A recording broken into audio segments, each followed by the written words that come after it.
Il n'aurait jamais cru que la mort aurait un goût aussi sec. Sa langue collée à son palais, ses lèvres fendillées, le sable s'infiltrant dans ses narines à chaque respiration tremblante. C'était ça, mourir dans le désert. Pas de drame, pas de fin glorieuse, juste la chaleur, l'abandon et ce bourdonnement sourd dans les oreilles qui remplaçait les cris qu'il n'avait plus la force de pousser. Il ouvrit un œil, difficilement. Le ciel était blanc, non pas d'un blanc pur, mais d'un blanc écrasé de lumière, celui qui n'offre ni répit ni espoir. Son corps était allongé dans le sable, les poignets liés par une corde trop serrée. Chaque battement de son cœur lui rappelait l'erreur qu'il avait commise, faire confiance. Ethan Rivers, autrefois le nom qui valait des millions à Wall Street, n'était plus qu'un corps déshydraté, oublié sous un soleil meurtrier. Ses ravisseurs ne lui avaient pas laissé une chance. Laisser quelqu'un mourir de soif, c'était plus cruel que de l'abattre. Cela prenait du temps. Cela laissait place au regret. Un bourdonnement différent lui parvint soudain, non pas dans sa tête, mais dans l'air. Des pas, légers, presque un frôlement sur le sable. Une illusion, un mirage. Il força sa tête à tourner. Là, une silhouette, petite, trop petite. Il plissa les yeux. Une enfant, pieds nus, une robe sale, les cheveux collés par la sueur. Elle le regardait. Pas avec peur, pas avec pitié, juste avec une curiosité froide. Il essaya de parler, sa gorge était un feu asséché. Il réussit à souffler. « De l'eau, s'il te plaît. » Elle ne bougea pas. Le silence entre eux était pesant. Le vent soulevait un nuage de poussière, comme si le désert lui-même attendait sa réponse. Puis, lentement, l'enfant sortit une petite gourde de son sac en toile déchirée. Elle s'approcha, pas trop, juste assez pour lui verser quelques gouttes d'eau sur les lèvres. Il voulut en prendre plus, mais elle recula aussitôt. « Juste ça, dit-elle d'une voix rauque et directe. Tu bouges pas. » Il hocha faiblement la tête. Chaque mouvement était un combat. L'eau, aussi rare que précieuse, ruisselait dans sa bouche comme un élixir de vie. L'enfant le regardait toujours, sans dire un mot. Son visage était dur, marqué. Une maturité étrange brillait dans ses yeux. Elle n'était pas là pour sauver quelqu'un. Elle était là parce qu'elle avait l'habitude de chercher ce que les autres avaient laissé derrière eux. « Qui t'a fait ça ?» demanda-t-elle enfin. Il tenta de parler, mais sa voix n'était plus qu'un souffle. Elle s'agenouilla à une certaine distance, sortit un vieux couteau émoussé et, sans expression, trancha la corde qui liait ses poignets. Elle se releva, recula 2 pas. « T'es pas mort. C'est déjà ça. » Ethan regardait cette petite silhouette face au désert, l'ombre d'un ange ou d'un démon. Il ne savait pas encore. Tout ce qu'il savait, c'est qu'il devait sa vie à une enfant des rues. Et qu'ici, dans ce lieu sans pitié, les rôles étaient inversés. Elle était la survivante. Lui, le fardeau. Et pour la première fois depuis longtemps, il eut peur de ce qu'il allait devoir apprendre pour continuer à vivre. Le silence revint, pas celui qui apaise, non, mais celui qui écrase, celui qui suit une décision prise sans retour possible. Elle l'avait libéré. C'était fait. Et maintenant, il ne pouvait ni marcher, ni fuir, ni poser de questions. Elle restait là, debout, les bras croisés, les yeux plissés vers l'horizon, comme si sa présence à lui n'était qu'un imprévu gênant dans son quotidien déjà chargé de survie. Il tenta de se redresser, grogna de douleur. Son corps, privé d'eau et de nourriture depuis trop longtemps, était une prison. Ses bras tremblaient, ses genoux ne suivaient pas. Il s'effondra à nouveau dans le sable, haletant. Le moindre effort semblait aspirer le peu de vie qu'il avait encore. L'enfant le regardait, pas un mot, pas un geste. Elle observait, chaque mouvement, chaque faiblesse. Elle ne jugeait pas, elle calculait, comme si elle évaluait ce qui lui coûterait de l'aider davantage. Elle se détourna, fit quelques pas, puis s'arrêta, sans se retourner. « Si tu peux marcher, suis-moi. Sinon, reste là. » Il leva la tête, les yeux plissés par la lumière. Elle s'éloignait déjà. Pas vite, pas en courant. Juste comme quelqu'un qui en a vu d'autres et qui sait que dans ce désert, tout est éphémère, même les gens. Il serra les dents, rassembla ses forces et posa ses mains dans le sable brûlant. Chaque centimètre gagné est une victoire. Ses pieds nus, ses muscles raides, son cœur battant trop vite, tout en lui criait d'abandonner. Mais il rampa, puis se hissa, maladroitement, jusqu'à tenir debout. Boitant, chancelant, il suivit les pas de la fillette. Elle l'attendait, quelques mètres plus loin, à moitié dissimulée derrière une carcasse de véhicule retourné. « T'es plus lourd que t'en as l'air, dit-elle sans émotion. Je te porterai pas. Il eut un rictus. Pas un sourire, juste un réflexe. Même là, au bord de l'effondrement, il sentait un écho d'humour noir dans sa façon de parler. Il n'y avait rien d'enfantin chez elle, sauf sa taille. Le reste, c'était du fer brut. Ils marchèrent. Le désert les avalait, sans un bruit. Lana ne disait rien. Ethan tentait de suivre le rythme, mais chaque pas lui arrachait un souffle. Il avait perdu toute notion du temps. Seules leurs ombres étirées sur le sol brûlant lui rappelaient que le soleil déclinait. Après une heure, ou une éternité, elle s'arrêta devant un amas de roches formant une sorte de grotte naturelle, partiellement ombragée. On reste là pour la nuit.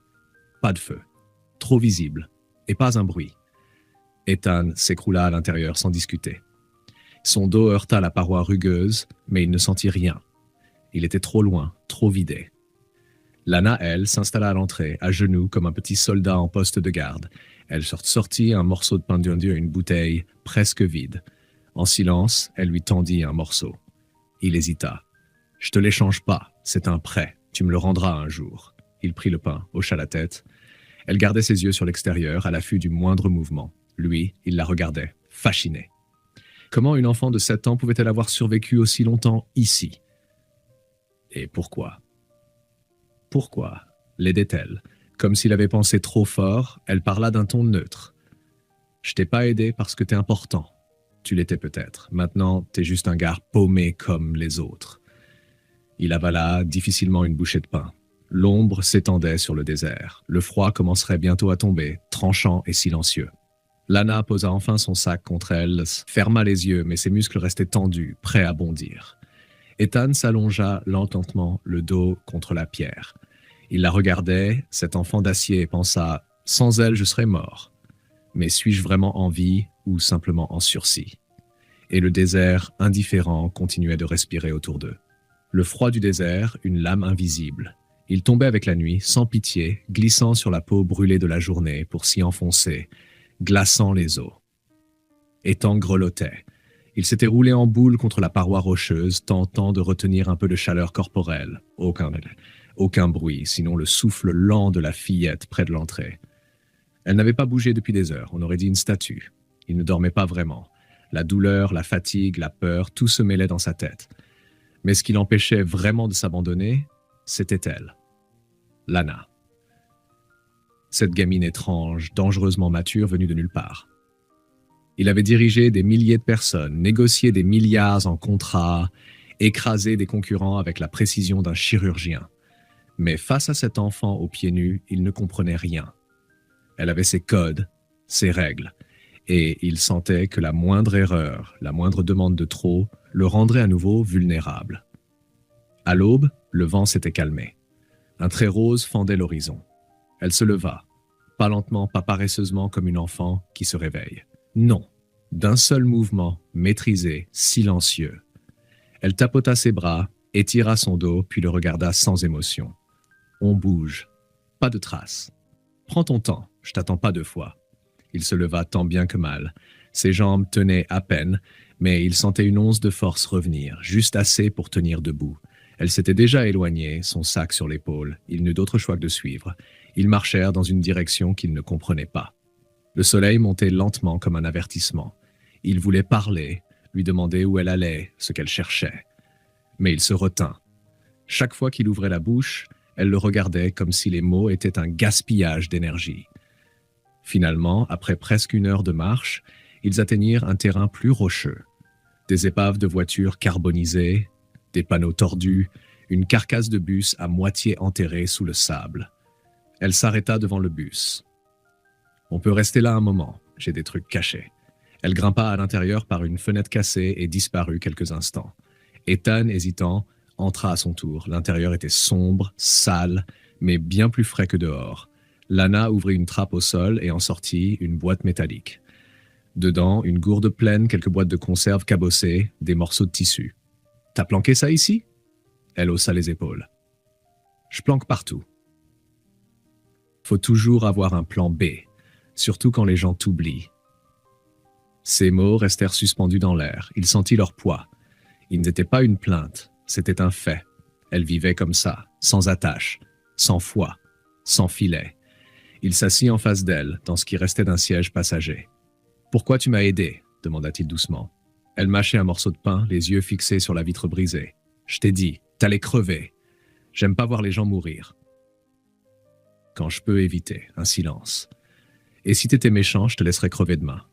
Je te dois rien. » Il baissa la tête. Cette franchise brutale, glaçante, mais honnête. Il s'y accrocha. Car au fond, elle avait raison. Il avait été un homme sans attache, lui aussi. Il connaissait les requins, les pactes sans cœur, les trahisons nécessaires. Et pour la première fois, il se demanda ce qu'il aurait fait, lui, si les rôles avaient été inversés. « Tu veux aller quelque part ?» demanda-t-elle. Il mit un moment à répondre. « Je veux rentrer. Enfin, je voulais. Maintenant, je sais pas. » Elle le fixa. « Le désert change les gens. Ceux qui veulent revenir en arrière, ils meurent. » Un moment de silence. Elle se leva, ferma la boîte métallique et la rangea dans sa cachette. « T'as été riche, hein ?» Il hocha la tête. « Ça t'a servi à quoi ici ?» Il ne répondit pas. Elle haussa les épaules. « T'as pas besoin de fortune ici, juste de pieds solides et d'un couteau. » Et elle sortit du bus, laissant Ethan seul, face à lui-même. Le soleil est à son zénith, crachant sa lumière comme une lame sur les tôles brûlantes du bus abandonné. À l'intérieur, Ethan s'était recroquevillé contre un siège éventré, suant à grosses gouttes. Son corps souffrait encore, mais son esprit tournait, lentement, comme un moteur qui redémarre après une longue panne. Il revoyait les bureaux de verre, les ascenseurs en silence, les contrats juteux, les réunions où les gens riaient à ses blagues par peur plus que par respect. Tout cela paraissait si lointain, presque irréel. Comme s'il avait rêvé cette vie. Lana, elle, ne disait rien. Elle était accroupie dehors, à l'ombre d'un morceau de tôle, taillant calmement un morceau de bois avec un vieux couteau rouillé. Ses gestes étaient précis, méthodiques. Elle l'ignorait depuis une heure, comme si elle attendait qu'il dise quelque chose, ou peut-être testait-elle sa capacité à supporter le silence. Ethan, trop vidé, céda finalement à l'envie de parler. « Tu vis seul ici depuis combien de temps ?» Elle ne leva même pas les yeux. « Depuis que les autres sont morts. » Il comprit immédiatement qu'il ne fallait pas demander plus. Il baissa la tête, honteux. Il oubliait qu'ici, chaque mot coûtait de l'énergie, et souvent des souvenirs qu'on ne voulait plus payer. Mais il avait besoin de comprendre. Pas elle, lui. Il avait besoin de se raccrocher à quelque chose. Tu pourrais m'emmener jusqu'à une ville, un poste, un endroit où quelqu'un pourrait me trouver. Cette fois, elle releva la tête, lentement. T'es vraiment idiot, ou t'as juste oublié ce que c'est dehors? Il la regarda, confus. Elle se redressa, essuya la lame contre sa jambe et avança vers lui. Écoute bien, il n'y a pas de ville comme tu l'imagines. Pas ici. Les rares endroits vivants sont pires que le désert. Là-bas, c'est l'eau qu'on t'échange contre ta peau. T'étais puissant, hein? Peut-être que c'est pour ça qu'on t'a laissé ici. Des gens comme toi, on les déteste facilement. Il sentit une piqûre dans sa poitrine. Il voulait protester, dire qu'il n'avait jamais fait de mal. Mais il savait que ce serait un mensonge. Il y avait eu des décisions, des fermetures, des gens licenciés, des familles ruinées. Tout ça pour des chiffres. Et si je t'aide, poursuivit-elle, c'est pas parce que je crois que tu vas changer. C'est parce que je veux pas devenir comme ceux qui regardent crever les autres sans bouger. Il la regardait, sans voix. Elle lui offrait une vérité qu'aucun associé, aucun analyste, aucun conseiller juridique ne lui avait jamais donnée. Elle recula, le regarda de haut en bas. Et puis, tu sers à rien dans cet état. Alors si tu veux rester en vie, va falloir faire plus que te souvenir de ton passé. Va falloir te bouger. Elle lui tendit une bouteille d'eau à moitié vide. Bois pas tout. Je te donne pas 2 fois. Il prit la bouteille, lentement, comme un rituel. Chaque goutte semblait peser lourd dans sa gorge. Merci, murmura-t-il. Elle haussa les épaules. Garde tes merci, je les dépense pas. Elle retourna s'asseoir dehors, laissant derrière elle une sensation étrange. Elle n'était ni cruelle, ni douce. Elle n'était pas un mystère à résoudre. Elle était. Ethan se tourna vers la vitre brisée. Au loin, l'horizon dansait sous la chaleur. Il comprenait enfin qu'il n'avait plus de cartes en main. Rien à négocier, rien à offrir. Il n'était plus qu'un homme au milieu du néant, et cette fillette en était la seule boussole. La nuit était tombée vite. Dans le désert, le soleil ne s'attarde pas. Il fuit comme s'il avait honte d'avoir brûlé la terre toute la journée. Le froid prit aussitôt le relais, tranchant, sinistre, pénétrant la peau comme des éclats de verre. Ethan grelottait, recroquevillé dans un vieux manteau que Lana lui avait lancé sans commentaire. Elle, en revanche, ne semblait pas souffrir. Elle dormait à moitié assise, le dos contre la paroi du bus, les bras croisés, une pierre sous sa main droite, comme une arme de fortune prête à être lancée. Elle dormait, mais pas vraiment. Elle surveillait, toujours. À l'aube, elle se leva sans bruit. Ethan ouvrit les yeux juste à temps pour la voir enfiler son sac et sortir. Il se redressa, les muscles engourdis. Il n'eut pas besoin de demander, il savait qu'elle n'allait pas l'attendre. Il la retrouva à l'extérieur, agenouillée sur le sable, traçant des lignes dans la poussière avec une branche. « Le soleil monte par là, dit-elle. Si on marche trop longtemps après-midi, on crame. Alors faut bouger tôt. Toujours. » Elle le fixa. « T'es bon à rien pour l'instant. Faut que t'apprennes. À marcher, à chercher, à sentir. » Elle planta la branche dans le sol. « Aujourd'hui, t'apprends à écouter le désert. » Il la regarda, incrédule. « Écouter? Le désert ?» Elle soupira. « Tu crois que c'est juste du sable et du vent? T'as jamais entendu le silence, le vrai, celui qui prévient, celui qui hurle quand il se passe quelque chose si tu sais entendre. » Elle se leva, siffla doucement, puis commença à marcher. « Suis-moi et garde la bouche fermée. » Il obéit. Il n'était plus dans un monde où parler servait à convaincre. Ici, seuls les gestes comptaient. Et les pas. Ils marchèrent côte à côte, à travers des dunes grises, entre des carcasses de véhicules, des panneaux mangés par la rouille et des traces à demi effacées par le vent. Au bout d'un moment, Lana s'arrêta. Elle se pencha, montra quelque chose au sol. « Tu vois cette empreinte ?» Ethan se pencha à son tour. Une marque, presque invisible, comme un creux discret dans le sable. Coyote. Cette nuit, il a reniflé autour du bus, mais il est reparti. Trop de métal, pas de viande, mais il y en a d'autres. Si t'entends un cri trop proche, tu cours pas. Tu restes. Tu me regardes. Il hocha la tête. Et si tu te perds, t'essaies pas de faire le héros. Tu restes là où t'es. Le désert mange les héros. Elle lui montra ensuite comment ramasser des plantes sèches, trouver des petits verres sous les pierres plates, filtrer l'eau d'une flaque stagnante avec du tissu. Il apprenait, maladroitement, mais il apprenait. Il s'écorchait les doigts, tombait, pestait contre la chaleur. Mais il tenait. À un moment, il se retourna vers elle. « Pourquoi tu fais ça? Pourquoi tu m'apprends tout ça ?» Elle mit quelques secondes à répondre. « Parce que si tu restes inutile, tu vas mourir. Et j'aime pas voir les gens mourir quand ils peuvent faire mieux. » Il resta figé. Pas parce que les mots étaient durs, mais parce qu'ils étaient justes. Elle ne le ménageait pas. Mais elle lui offrait ce que personne ne lui avait jamais offert. Une chance d'apprendre à vivre. Sans dominer. En fin de journée, ils revinrent au bus, épuisés. Lana posa ses trouvailles dans un petit sac. Ethan aussi avait réussi à ramener un morceau d'écorce sèche, quelques feuilles et un vieux bidon trouvé dans un fossé. Il s'assit, les jambes raides, le souffle court, mais quelque chose brillait dans ses yeux. Une étincelle qu'il n'avait pas sentie depuis longtemps. Elle lui lança un regard rapide. Pas mal, pour un débutant. Il esquissa un sourire fatigué. « Merci. » Elle ne répondit pas, mais pour la première fois, elle s'assit un peu plus près de lui. Pas contre, juste moins loin. Et pour la première fois, le désert sembla un peu moins silencieux. Le vent avait tourné, pas un grand changement, pas de tempête, juste un souffle plus lourd, plus chargé, comme si le désert lui-même retenait sa respiration. Ethan ne s'en rendit pas compte immédiatement, mais Lana, elle, s'était figée dès les premières secondes. En silence, elle avait relevé la tête, stoppé ses gestes, puis avait serré son couteau contre elle comme un réflexe animal. « Bouge pas !» souffla-t-elle. Ethan, qui était en train de casser un vieux bidon pour en faire un récipient, s'immobilisa. Il connaissait ce ton désormais. Quand Lana chuchotait, ce n'était jamais sans raison. Elle s'avança à pas feutrés vers l'entrée du bus, s'accroupit, observa. Ses yeux fouillaient les dunes, ses narines s'élargirent légèrement. Quelqu'un est passé ici cette nuit, et c'était pas un animal. Ethan sentit un frisson glacer le long des chines. « Tu veux dire des gens ?» Elle hocha la tête sans le regarder. Des traces de pas, légères, trop nettes pour être vieilles. Et une bouteille déplacée sous le bus. « On nous a repérés. » Il ouvrit la bouche, mais elle lui lança un regard noir.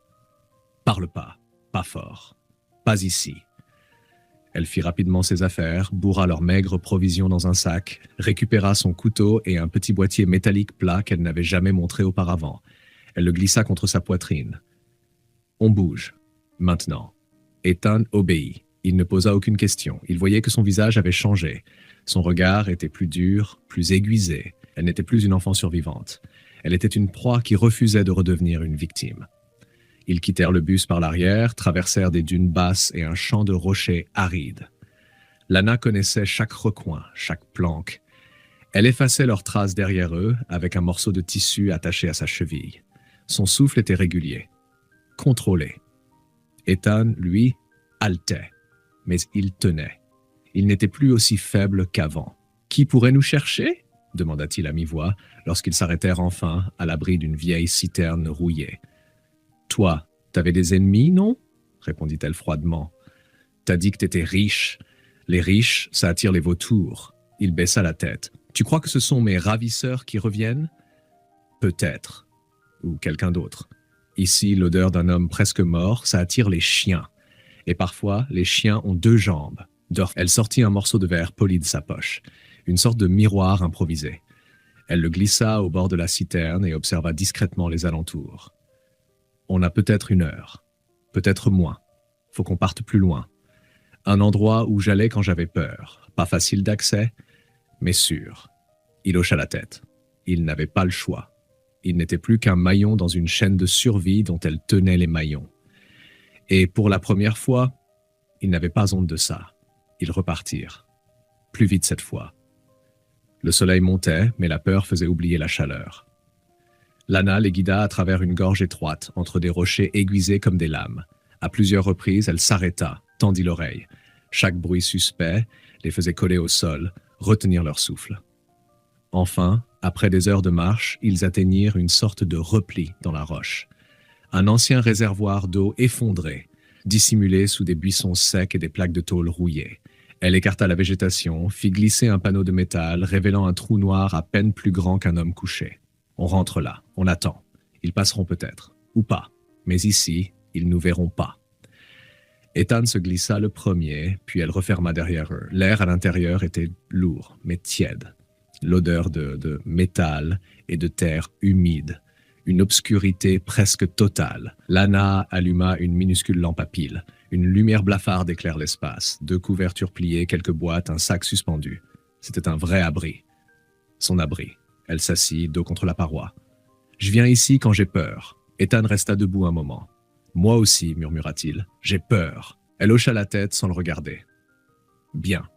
Ça veut dire que t'es encore en vie. » Ils restèrent là, silencieux. 2 respirations, l'une calme, l'autre tremblante.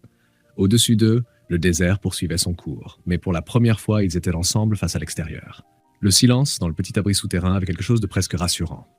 On entendait à peine le vent au dehors, filtré par les couches de tôle et de terre. Aucun bruit de pas, aucun murmure. Juste cette obscurité calme, comme un ventre protecteur au cœur d'un monde hostile. Ethan était assis, le dos courbé, les mains jointes. Il ne dormait pas. Lana, roulée dans sa couverture, semblait paisible, mais il savait qu'elle ne dormait jamais vraiment. Elle vivait dans un état d'alerte perpétuelle, comme un animal sauvage habitué au piège. Il l'observait, discrètement. Son visage était dur même au repos. Une ride verticale se creusait entre ses sourcils, gravée bien trop tôt pour une enfant. Elle semblait avoir 10 fois son âge. Et pourtant, il y avait dans ses traits une forme de résilience que lui, l'homme puissant d'autrefois, n'avait jamais su développer. Ethan soupira. Il sentait que son corps reprenait un peu de force. Mais son esprit, lui, était de plus en plus encombré. « J'ai eu une maison. »« Une femme, » dit-il à mi-voix. « 2 enfants. L'un m'appelle peut-être encore, l'autre m'a sûrement oublié. » Lana ouvrit un œil lentement. « Tu crois que t'es le seul à avoir perdu des choses ?» murmura-t-elle. Il secoua la tête. « Non, mais j'ai fui trop de fois. J'ai tout fait passer après le travail. Je croyais que bâtir quelque chose de grand justifiait tout, même d'écraser, même d'oublier. Je pensais que l'argent allait tout réparer. » Un silence. Puis il ajouta « Je suis un homme brisé, Lana. Et pas à cause du désert. » Elle se redressa sur son coude, le regarda quelques secondes. Puis « T'as pas besoin de me dire ça. » « Pourquoi ? Parce que le désert s'en fout. Il veut pas ton passé. Il veut ton souffle. Si t'en as plus, il te prend. C'est tout. » Il baissa les yeux. Une larme silencieuse glissa sur sa joue. Il ne savait même pas pourquoi. Peut-être la fatigue. Peut-être parce que pour la première fois depuis longtemps, il disait la vérité. Lana reprit plus doucement. Tu parles tout le temps d'avant. Moi, j'ai rien avant. J'ai que maintenant. Et si tu continues à t'accrocher à ce que t'as perdu, tu vas rater ce que t'as encore. Ces mots l'ébranlèrent. Ils étaient simples, mais viscéraux. Elle s'assit, croisa les bras et fixa la lampe faible qui pendait au-dessus d'eux. Tu crois que je me souviens de mes parents? Peut-être, ou peut-être pas. Un jour, j'ai arrêté d'essayer. Parce que ça sert à rien. Ce qu'ils m'ont pas donné, je peux pas le réclamer. Il hocha la tête lentement. Tu veux que j'arrête d'en parler? Elle haussa les épaules. Dis ce que tu veux, mais sois prêt à t'en détacher. Un silence, puis elle ajouta. Si tu veux pas mourir ici, faut que tu deviennes quelqu'un d'autre. Il la regarda. C'était pas une menace, c'était un conseil, le plus précieux qu'on lui ait jamais donné.